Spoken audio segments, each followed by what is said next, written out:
Arkadaşlar merhaba. Ee, Örnek bir parçamız var.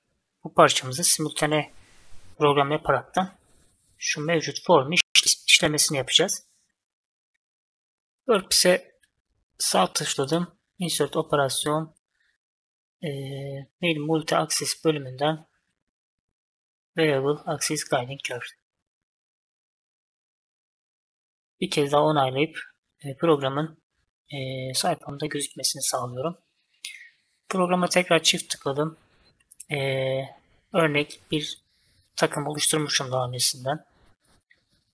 İşleyeceğim yüzeyleri seçiyorum. Bu kısımlar.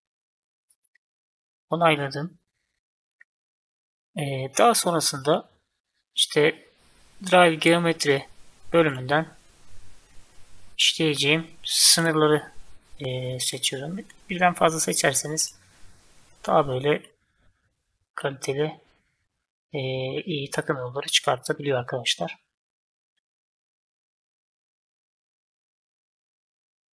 Bakalım bu parçamız içerisinde de yapabilecek miyiz? Constant bölümünden örneğin işte 0.2'lik bir step over yani yana kayma mesafesi girdim. İşte geometri bölümünden parçamız seçili zaten. Devir ilerleme bölümünden örneğin 12.000 çok oldu. 8.000 verdim. İlerlemem de 2.000 olsun. Giriş çıkışımı da ellemiyorum. Giriş çıkışım sabit kalsın. Evet. Şimdi geldik eksen bölümüne. Şimdi bu parçam bu şekildeyken bir takım yolu oluşturacak mı? Veya oluşturacaksa nasıl bir takım yolu oluşturacak? Ona bir bakalım.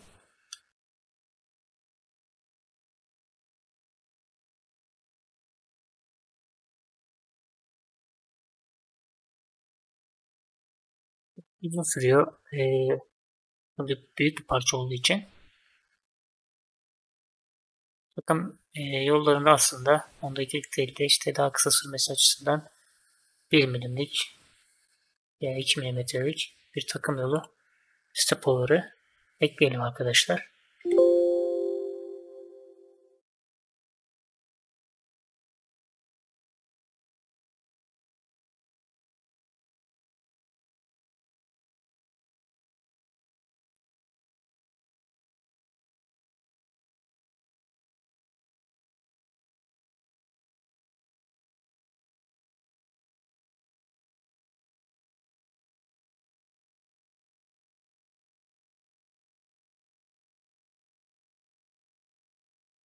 Evet arkadaşlar videoyu duraklattım. Bir hayli uzun sürdü hesaplaması. Görmüş olduğunuz gibi takım yolu bu şekilde hemen göstereyim. Bu şekilde atış yapıyor. Buradan çıkıyor. Yani bizim için uygun olmayan bir takım yolu. O yüzden programa geldim ve ben istiyorum ki mesela tezgahımdaki döner eksen hareket etsin. Yani hem akrobat kafa var bende hem de şey var döner tablo var ama tablam hareket etsin istiyorum. O yüzden 4 eksen postu alacağım için yani 4 eksen çalışacağı için 4 eksen normal to drive seçeneğini seçiyorum. Vektör kısmından yukarı yönlü seçeneğini seçtikten sonra hesaplatmaya bırakıyorum.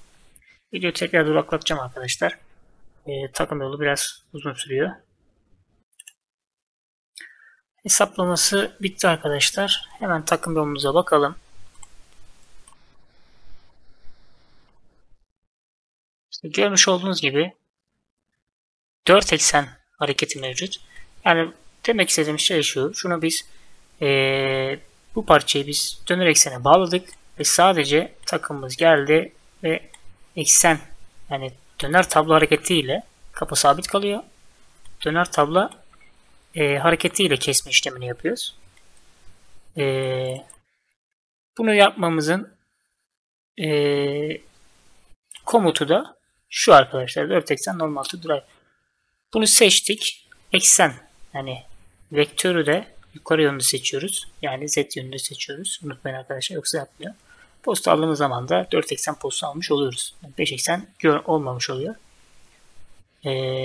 Öbür türlüsü eğer onu yapmazsanız şu şekilde oluyor. Hem tablo hareket ediyor hem yukarıdaki hareket ediyor. Bizim istediğimiz sonuç bu değil arkadaşlar.